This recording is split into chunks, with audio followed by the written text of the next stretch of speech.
Hello, it is Sunday. I'm working from home, but I have shaved and I'm wearing a collared shirt because I just want to feel normal.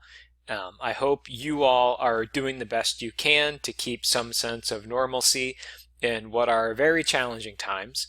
Um, but at any rate, yeah, I hope you're all holding up okay. We are going to keep just trudging forward. This is the digestive system.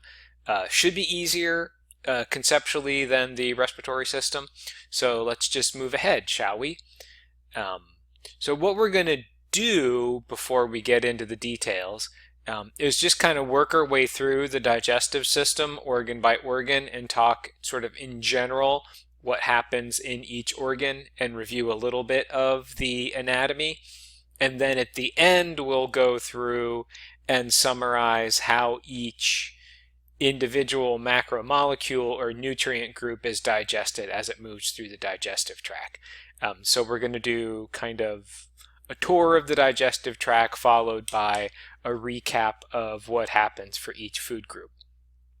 So just thinking in general, the way your digestive tract works or regulates itself is that as food passes through it, or processed food passes through it, your digestive tract is aware of where the food is because of stretch receptors and can track to a certain extent the digestive process by tracking changes in pH, osmolarity, the presence of amino acids versus proteins, or sugars versus more complex carbohydrates. So that's just sort of the overview.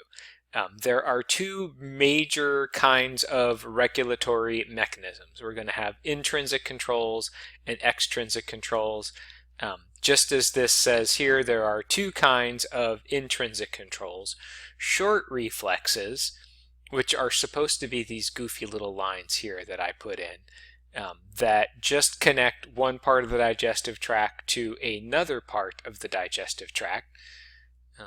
Ooh, look, there's a typo. Activity. So this is your enteric nervous system. So neurons, just like in your brain, that connect one part of your digestive tract to the other. Then there are hormones, which is what these little red stars are supposed to represent, that parts of your digestive tract release that regulate other parts of your digestive tract. So it's another short-range communication mechanism that your digestive tract uses to coordinate the activity in different parts of your digestive tract. Then you have extrinsic controls. So these are all controls that reside or originate outside of your digestive tract. So they are going to necessarily involve your central nervous system. So in this case, you have external stimuli like the sight and smell of food. I hope you like my hamburger here. I stole it from somewhere. These external stimuli are going to activate lung reflexes, which is these lines I've put in here. That is how your central nervous system controls your digestive tract. So that's your sympathetic and parasympathetic input to digestion. So now we are going to start in the mouth and work our way through the digestive tract. Not a lot for us happens in the mouth. Every food group is mechanically digested in the mouth. And then two food groups or two nutrient groups start their chemical or enzymatic digestion in the mouth. Lipids, or your fats, are digested by salivary lipase, and then salivary amylase starts digesting carbohydrates. And that's what these two little drops I put in are supposed to be. So you chew food, you start breaking down fats and carbohydrates, then you swallow it. Now we are in the digestive tract, and I think I just need to get rid of me. There we go. We'll go do a brief overview of the anatomy of the digestive tract. So there are four layers to it: the mucosa, the submucosa, the muscularis, and the serosa. So for the mucosa, you want to know what makes up the mucosa. So it's the columnar epithelium, which is this layer here on the outside. The lamina propria, which is all of this connective tissue here, sort of deep to the epithelium. And then there is supposed to be a muscularis mucosa, like this red layer here. But on this slide here, which is small intestine, I don't see much of a muscularis mucosa. Next stop is the submucosa. This is, as it says here, mostly just connective tissue, and that's where the glands, blood vessels, and nerves would be found. This is some glandular tissue right here. Down here is a little bit more just loosely organized connective tissue, and this is where you would find like the nerves of your enteric nervous system and the blood vessels that would absorb any nutrients that are being digested and absorbed by the epithelium in your mucosa. The next layer out is the muscularis externa. That's these two layers here. There is an inner circular layer and an outer longitudinal layer. They don't show up so well in the picture here, but if you were to look at this more closely, on the circular layer it would all be muscle cells cut in cross-section like you see over here.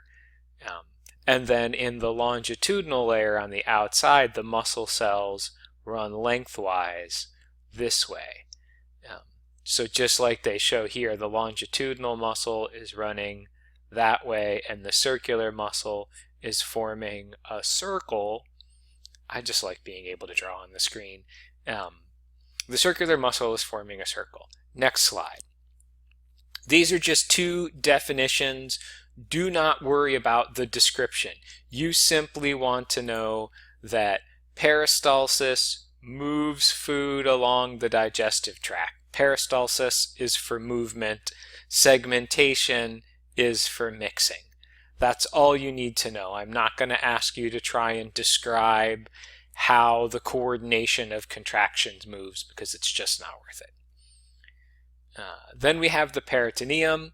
I apologize for this crappy picture that we have here, but it's what the book comes with. You probably are familiar with serous membranes. The peritoneum is the serous membrane of the abdominal cavity. You simply want to know the difference between the visceral and the parietal peritoneum. And I'm not even going to try and blow up this picture because it just doesn't do it justice. Well, no, I will. What the heck. Just we'll make it big here and then it'll make a little bit more sense. So this layer here would be the parietal peritoneum, and then where it doubles back and coats individual organs, that would be the visceral peritoneum. But remember, it's one continuous membrane with a space in between the two layers called the peritoneal cavity. Ooh, I messed everything up. Then we have one special part of the peritoneum called the mesentery. The mesenteries are the parts of the peritoneum that your small intestines are suspended in.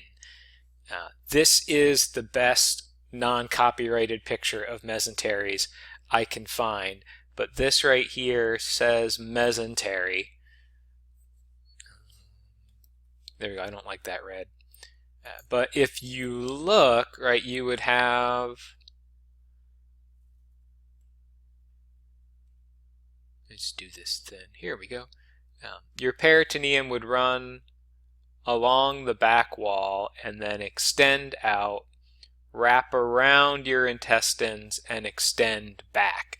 So this little space in there, this is where your blood vessels and nerves would run from the spinal cord or the back wall of your abdomen to your small intestines. If something lies behind the peritoneum, it is said to be retroperitoneal. Like up here they have the pancreas and the duodenum. This is a part of your small intestine that lie, as you can see, behind the blue, so they are behind the peritoneum. This is kind of a bit of a tangent. As we're working our way through the digestive tract, I want to make you aware of a special circulation or collection of blood vessels called the hepatic portal circulation. What's highlighted here in black is your hepatic portal vein. A portal, you may recall from when we talked about the pituitary and the hypothalamus, is a vein that connects two capillary beds together. So instead of going from capillaries back to the heart, a portal vein connects one group of capillaries to another group of capillaries. So in this case, it's all of the blood from your two mesenteric arteries, here and here, and then your splenic and your gastric artery, or excuse me, gastric vein. All of those veins drain into the hepatic portal vein, which then drains into the liver and is going to disperse all of the blood from your GI tract throughout the liver, and the liver processes nutrients and drugs and other things that you've ingested. So what you want to know is what veins feed into the hepatic portal vein, and then know that it dumps the blood into the liver, and then the hepatic veins are what drain blood from the liver and dump it into the inferior vena cava. Salivary glands, God, I don't care about them. Just know that they exist, and these are them. I don't think I'd ask questions about them because I just don't care about where they are or what they're called. What's a little bit more important is what is in your saliva. Like most bodily fluids, it is mostly water. It has some electrolytes, the same electrolytes we're all used to looking at. Then those two enzymes we want to remember are active in the mouth, your amylase and your lipase. And then some protective measures are in there. Lysozyme is, if it ends in YME, it is an enzyme.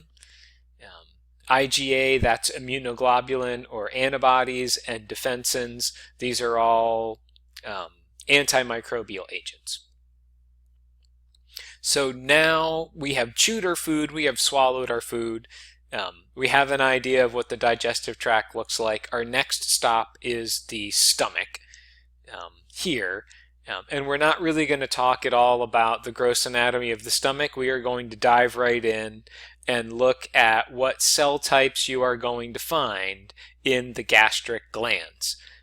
So if you're looking at the stomach, this is your muscularis mucosae. So from here to here, that's your mucosa.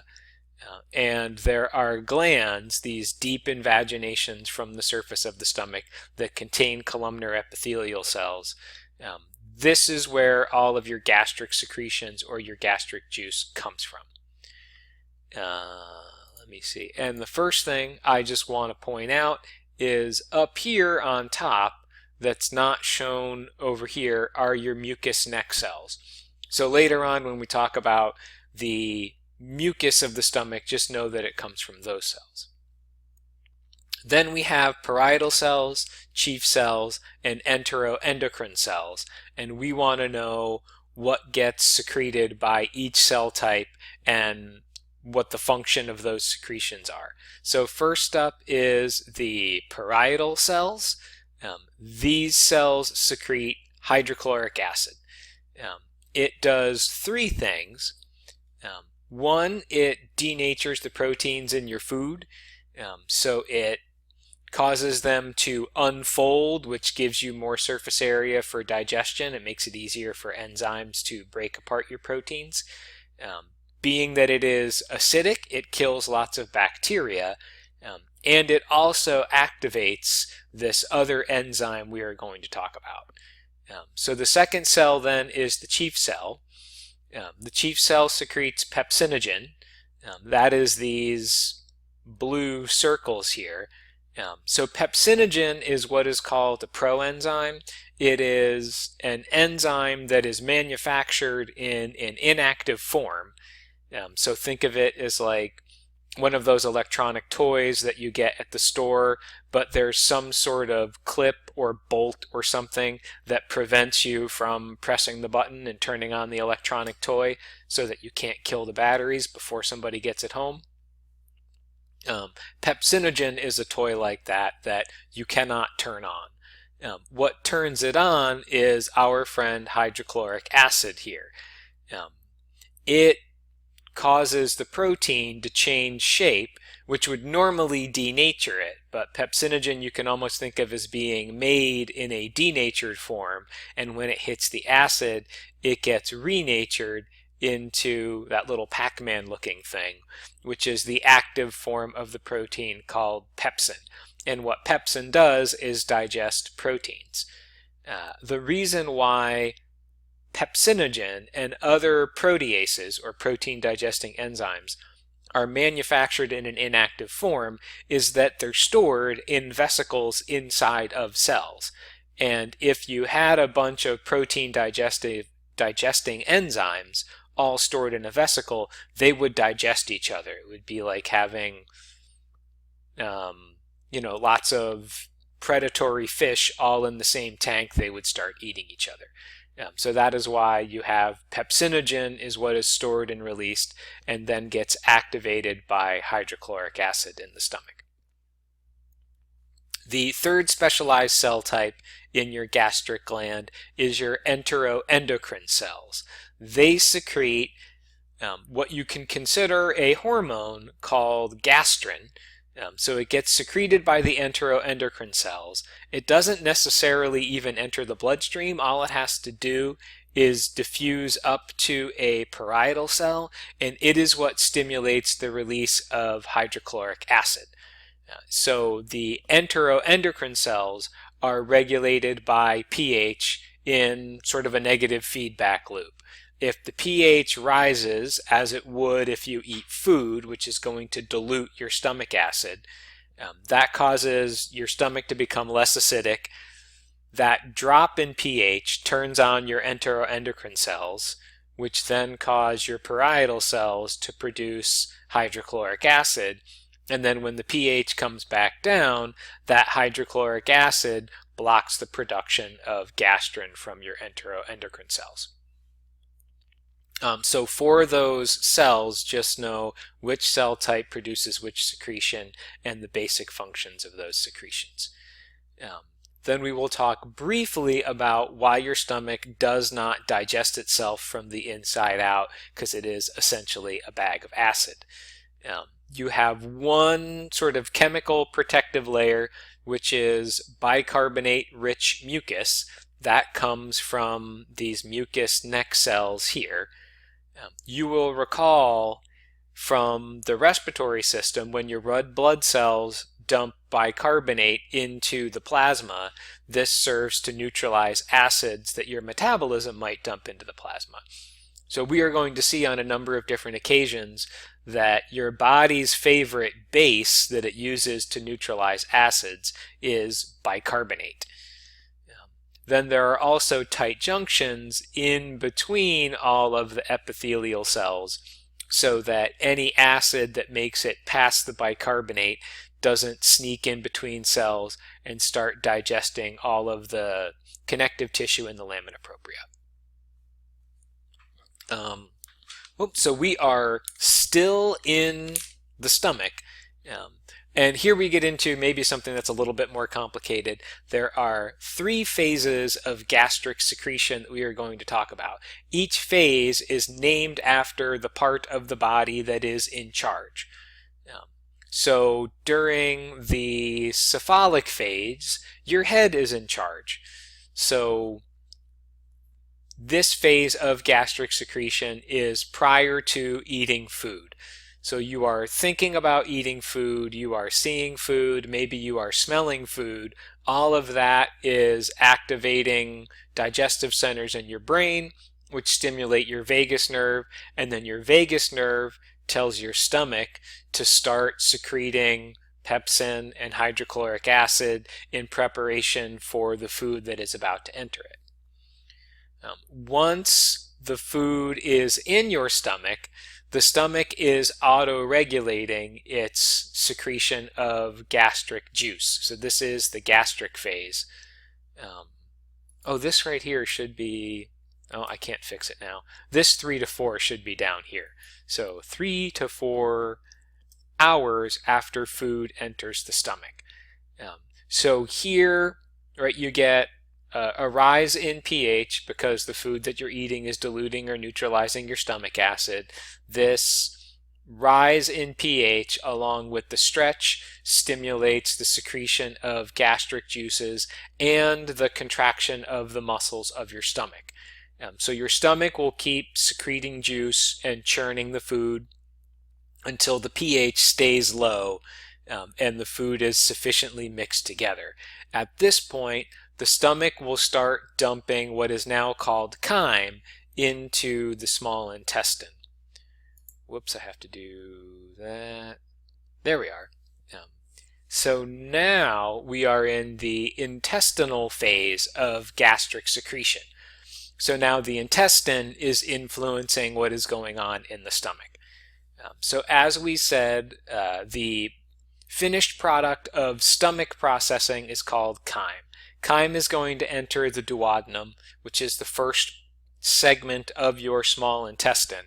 The duodenum will release cholecystokinin once it senses that it is full and the pH in the duodenum has dropped due to the stomach acid. The cholecystokinin is going to inhibit gastric secretions and cause the sphincter, or this circular muscle in between the intestine and the stomach, to close off so that no more chyme from the stomach enters the intestine. And then basically what happens for the next, I have no idea how long it takes to empty the stomach, maybe 30 minutes or so, is you switch back and forth between the stomach being active and the duodenum being active until the stomach is fully emptied. So just this slide is a quick overview of what goes on in the stomach. So most of what happens in the stomach is physically digesting the food. So it is mixed all together and mushed, and all of the acid is mixed with the food. Protein digestion starts, so the proteins are denatured by the acid, and they are starting to be digested by pepsin. The end product of this, what comes out this end here, is called chyme, and the important thing to remember here is very little nutrient or water absorption takes place in the stomach. The only things that you absorb through your stomach are very small, highly soluble molecules like certain drugs, alcohol, that hits you pretty quick if you're on an empty stomach, but there's really no nutrient absorption in your stomach. So now we are here. Food has entered, or chyme has entered, the duodenum, and this is where some of your accessory organs are going to come into play. So conceptually, we're going to be in the small intestine for a while. We're going to talk about the small intestine, and then we'll talk about the role of the pancreas, the liver, and the gallbladder in digestion before we move on to the large intestine.